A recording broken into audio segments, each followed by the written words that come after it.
처음으로 말씀드릴 순서는 약수령 시험이에요. 이 약수령 시험은 적어도 법학 시험에 있어서는 2010년도까지는 이 시험의 주류적인 경향이었어요. 이 약수령 시험의 특징은 정해진 시간 내에 정확하고 그리고 풍부하게 많은 내용을 쓰면 된다는 것입니다.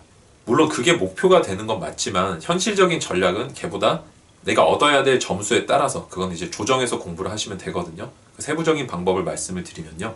일단 내가 지식을 확충하는 이 인풋 단계에서는 넓고 고르고 얕게 준비를 하는 게 중요합니다. 왜냐하면 약수령 시험 같은 경우는 내가 이 빈칸을 내버리면은 그 부분이 통으로 빵꾸가 나버려요. 다른 어떤 사례형 시험 같은 것들은 내가 뭐라도 쓸 수가 있거든요.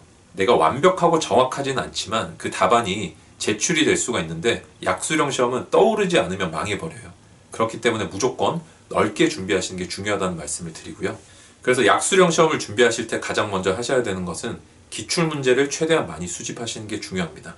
내가 치는 시험의 기출문제만 보지 마시고 어떤 다른 시험에서도 똑같은 과목이 있으면은 걔까지 다 수집을 해주세요. 다 사실이라는 뜻이 아니라 서점 가서 한번 다 보시면 돼요.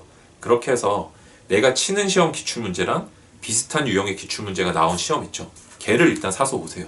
여기서 그 시험끼리 문제 은행을 공유하고 있다는 추정을 할 수가 있거든요. 그래서 여기서부터 이제 집에 가져오셔서 하시는 게 앞부분의 목차를 보시면서 그 쟁점을 쭉 적어 보시는 거예요. 아, 이런 애들이 나오는구나 해서 일단 걔를 쭉 뽑으세요.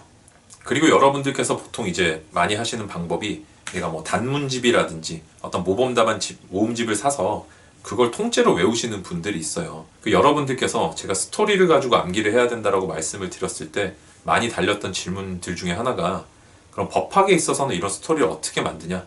여기 대해서도 어떤 방법을 알려달라라는 글들이 이제 많이 있었는데요.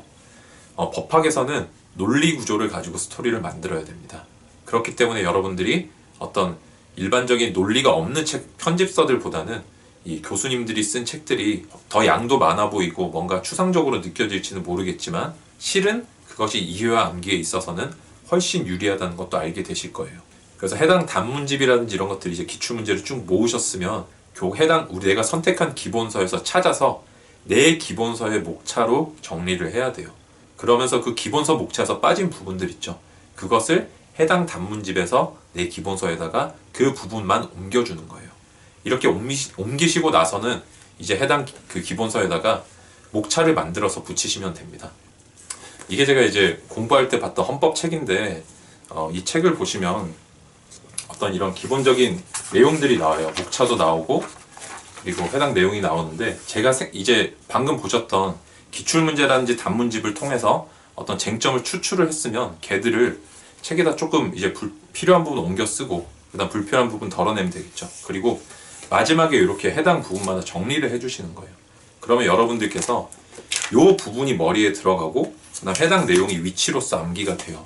실제 시험에서는 내가 이 부분에서 여러분들 두 문자를 따지 마시고 방금 포스트잇에 붙였던 내용들이 이 부분에는 목차가 한 4개쯤 있었지.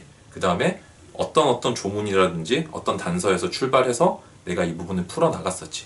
이런 생각을 하면서 정리를 하시는 게 가장 중요합니다. 그래서 이런 식으로 이제 기본서를 정리를 한번 쭉 하고 나시면 그 다음부터는 이게 어느 정도 패턴이 생겨요. 어떤 유형으로 나오는구나. 그리고 어떤 정도 분량과 어떤 정도 배점으로 어떤 쟁점에 대해서 묻는구나. 이런 것들을 여러분들이 쭉 파악을 하실 수 있게 되고 그러면은 출제되지 않은 부분에서도 내가 어떤 문제가 어떤 식으로 나올지를 예측을 할 수가 있게 돼요. 그런 것들을 항상 생각하면서 기본서를 이제 읽으시면 되겠죠. 그리고 약수령 시험에서 아웃풋을 만드는 방법은 결국에 약수령이라는 거는 문제를 최대한 압축시켜 보면은 특정 쟁점에 대해서 너가 아는 걸 다 쓰라라는 거거든요. 그래서 거꾸로 이걸 환원해서 한번 생각을 해보면 논점 카드라는 것을 만드시기를 추천을 드립니다. 보통은 여러분들은 어떤 그 완성된 답안지를 가지고 공부를 하시지만 저 같은 경우는 그래서 그런 쟁점명들을 어떤 조그만 종이에다가 쟁점명만 정리를 했어요.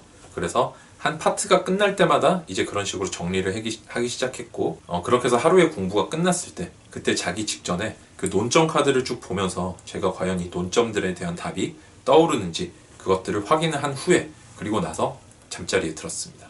자, 그리고 다시 한번 제가 포인트를 말씀을 드리지만 이 쓰는 연습을 할 때 약수령은 너무 잘 쓰려고 하지 마시고 빠뜨림 없이 쓰는 게 중요하다라는 말씀을 드렸어요. 그 쟁점의 부분에서도 그렇고 어떤 그 내가 쓰는 내용 있죠. 그 부분에서도 어떤 특정 부분을 많이 쓰는 게 중요한 게 아니라 전체적인 목차 구성이 좋아야 돼요. 그러니까 균형감 있게 골고루 쓰는 게 중요하다. 여기서 목표는 뭐가 돼야 된다? 너무 잘 쓰려고 하지 마세요. 그냥 내가 최소한의 목차에서 조금 더 쓴다라는 정도의 목표를 잡으시면은 여러분들이 시험을 잘 치실 수가 있습니다.